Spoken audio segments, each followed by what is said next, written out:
प्राचीन समय की बात है। एक बार गौतम बुद्ध अपने भिक्षुओं के साथ शाल्यवन में भ्रमण कर रहे थे और घूमते घूमते वे विश्राम करने के लिए एक वट वृक्ष के नीचे बैठ गए। वे सभी साथ में बैठे थे और अचानक धर्म पर चर्चा शुरू हुई। इस दौरान एक भिक्षु ने उनसे प्रश्न पूछा, परमेश्वर, मैंने देखा है कि कई कमजोर और विभिन्न संसाधनों से परे व्यक्ति भी विषम परिस्थितियों को हरा देते हैं और बड्ढे बड्ढे कार्यों को करने में सफल होते हैं। वहीं संपन्न और अच्छी स्थिति वाले लोग उस कार्यों को करने में सफल नहीं होते। इसके पीछे का कारण क्या है? क्या हमारे पूर्व जन्मों के कर्म इसमें आढ़े आ जाते हैं? नहीं, ऐसा नहीं है। गौतम बुद्ध ने उस भिक्षु की बात का उत्तर दिया और एक प्रेरक कहानी सुनाने लगे। विराट नगर में सुकीर्ति नामक एक राजा शासन किया करते थे। उनके पास लौहशांग नाम का एक हाथी था। राजा ने कई सारे युद्धों में इसी पर सवार होकर विजय प्राप्त की थी। बालावस्था से ही लौहशांग का इस प्रकार प्रशिक्षण किया गया था जिससे वह आगे चलकर युद्ध कला में निपुण हो सके।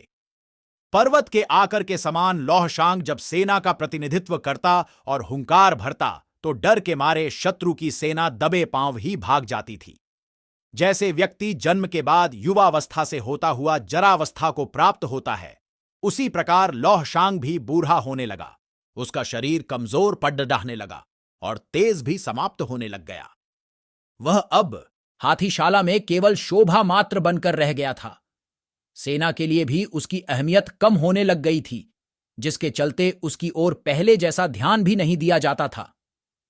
लौहशांग को दिए जाने वाले भोजन की मात्रा भी कम कर दी गई थी।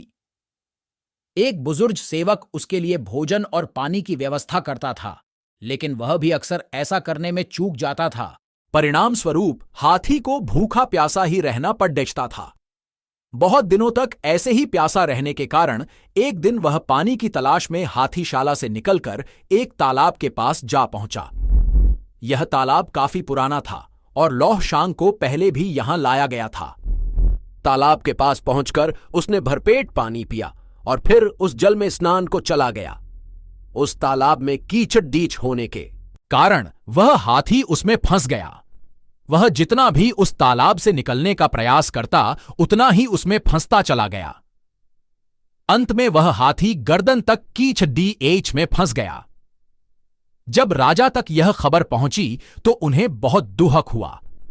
उन्होंने हाथी को निकालने के लिए बहुत प्रयास किए, लेकिन सभी विफल हो गए। उसकी यह दयनीय दशा देखकर वहां मौजूद सभी लोग निराश हो गए।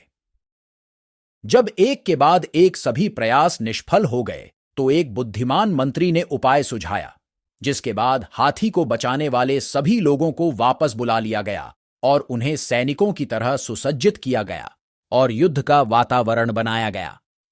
लौहशांग के सामने युद्ध के नगादे बजने लगे और सेना इस प्रकार इधर उधर कूच करने लगी जैसे वे शत्रु के पक्ष से हो और उसकी तरफ आक्रमण करने के लिए आगे बढ़ रहे हों।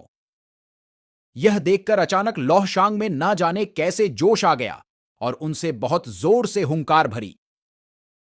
वह अपनी ओर बढ़ रहे सैनिकों पर आक्रमण करने के लिए पूरे बल से गर्दन तक फंसे कीच डाढ़ को खदेड़ देता हुआ तालाब के किनारे जा पहुंचा।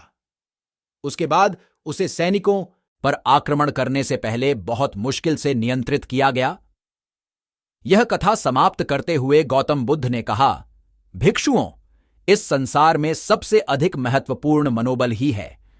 यदि किसी व्यक्ति में मनोबल जाग उठे तो दुर्बल और हारा हुआ व्यक्ति भी असंभव को संभव करके दिखा सकता है और अनेक अनपेक्षित सफलताएं हासिल कर सकता है।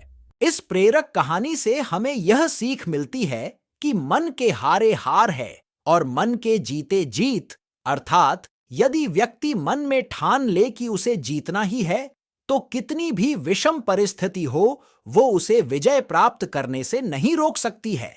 इसलिए हमेशा खुद पर विश्वास रखिए, आपको सफलता अवश्य मिलेगी।